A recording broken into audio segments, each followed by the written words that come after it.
আমি একবার হাঁটুতে ব্যথা পেয়েছিলাম, তারপর হাঁটুতে 4টা সেলাই করা হয়েছিল, যার কারণে ডাক্তার নিষেধ করলো পানি জাতীয় কোনো জিনিস দেওয়া নিষেধ। এমত অবস্থায় গোসল ফরজ হয়েছিল, এই অবস্থায় কি করা উচিত?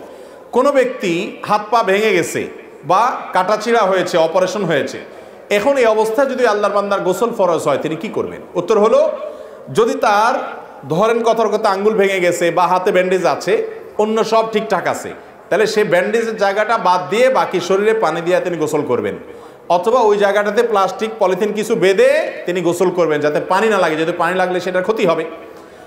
আর যদি এত বেশি জায়গা লেগেছে, কথার কথা বুকে অপারেশন, পেটে অপারেশন, এই জায়গা প্লাস্টিক দিয়ে গোটা শরীর ধোয়া সম্ভব না, এরকম যদি জটিল হয়, তাহলে সেক্ষেত্রে তিনি ফরজ গোসলের জন্য তায়াম্মুম করবেন। কি করবেন?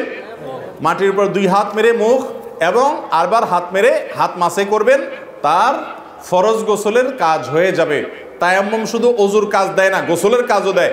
যদি আপনার গোসল করতে অপারগতা থাকে, তায়াম্মুম করলে গোসল হয়ে যাবে। তবে ওই নাপাক যদি শরীরে লেগে থাকে, সেটা পানি দিয়ে অবশ্যই পাক করতে হবে, তারপর আপনি নামাজ পড়বেন।